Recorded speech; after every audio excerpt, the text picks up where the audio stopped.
Bu da Osmanlı uduzluda nə? Baxarsınız nə idi? 15 bu vaxt ermənilər, uşaqlar, Osmanlı İmperiyası ərazisində yaşayan ermənilər Rusiyaya satıldılar. Osmanlı əhalisinin, din sakinlərini qırdılar. Osmanlı da 1915-ci ildə aprelin 24-də qərar verdi, həmən terrorçu erməniləri başçılarını həbs etdi. Mayında isə onların kütləvi Şərq Anadoludan Suriya, Livan bu tərəfə köçürməsi haqqında fərman verildi. 24 aprel bu günləri ermənilərin qondarma soyqırımı bax ondandır. Əslində Osmanlı nə qarmalıdır? Onun din sakinlərini, vətəndaşı olduğu xalq, belə deyək də ermənilər. Onun yerli, nətədir, millətcə Osmanlı olanları qırırdılar. Satılırdı düşmən tərəfə. Osmanlı buna bir tədbir görməlidir. Bu da soyqırım deyib, bunların uydurma soyqırımıdır, təbii ki. Gəlin, baxaq. 15-ci ildə bax, İngiltərə, Fransa, Rusiyaya yardım etmək üçün Osmanlı dövlətinin diqqətini Qafqaz cəbhəsində yandırmaq üçün Çanaqqala boğazını ələ keçirməyə planı hazırlanır. Tarixdə Çanaqqala döyüşü, Çanaqqala boğazı haradır? Yəni, bunu sizə indiki Dardanel boğazı, şahid bu nə var? İngiltərə, Fransa əsas müharibədə 15-ci də dayanır.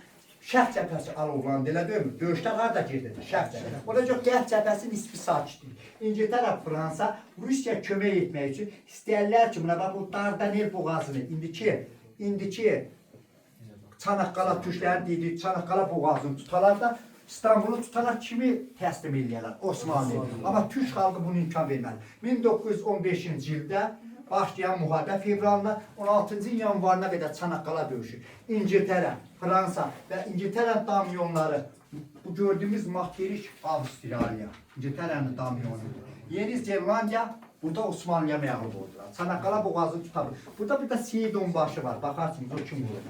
Seyid Onbaşı, 215 kiloluk mərminin son anda topa qoyub atır da axırıncı İngilis gəmisini, nəhəng İngilis gəmisini baxır, qoyur keçməyə. Ondan sonra İngilislər geri çəkilirlər. Baxarsınız.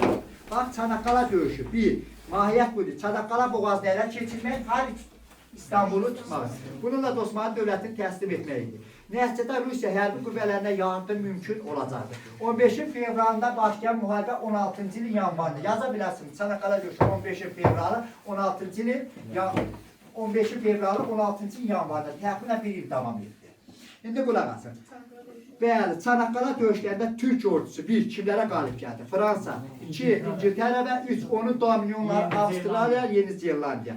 16-cı yanvarında Antarktidanın məğlub olması geri çəkilməsi ilə başa çatır. Burada Mustafa Kemal, bax burada parıldar bir zabit kimi, bilin bunu.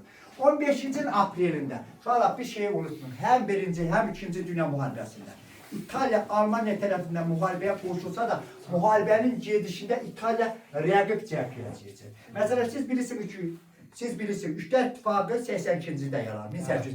Onun üzvü İngiltərə, Almaniya, Avstriya, Macaristan, Antarktika dövlətləri gizli olaraq 1915-ci il aprelində Londonda İtaliyana gizli saziş bağlanır. Daha doğrusu İtaliyaya Balkan yarımadasında ərazilər vəd verib onun üst tərəfinə çəkdilər. İtaliya. Bir ay sonra, may ayında İtaliya, Antarktika tərəfindən öz keçmiş müttəfiqləri Avstriyana, Macaristanla Almaniya müharibə elan edir. Fikrim çatdı mı? Eləcə də 2-ci Dünya müharibəsi dövründə Mussolini həbs edirlər, yeni hökumət, Bodolya hökuməti 43-cü ildə deməli, faşist Almaniyasında, Hitler Almaniyasında müharibə elan edir. Hansı ki, müharibə başlayanda Mussolini, İtaliya faşistləri, Alman faşistlərinin başçısı Hitler bunlar bir idilər.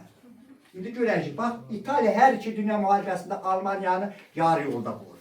Gəlin bir baxaq.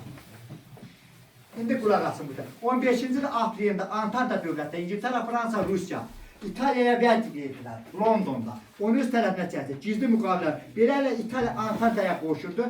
Əvvəl üzv olduğu Üçlər İttifaqına qarşı müharibəyə başladı. Qabağına yazın may ayında. London sazişi oldu 15 aprelində.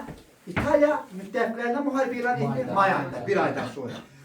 Yaxşı, bax, kitabda yoxdur. İtaliya hansı ərazilər vəd etdilər? Balkan yarımadası. Amma bax, bunu da bilin. İtaliyaya verilən vəd ona verilmir.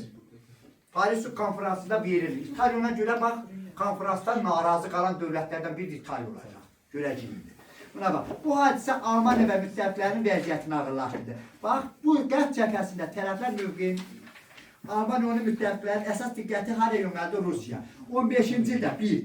Rus ordusu ağır məğlubiyyətə uğradıldı. Düzdür. Almaniya ilə Avstriya tərəfindən Rus ordusu məğlub edilsə də, Ariel ancaq Rusiya təslim olmadı.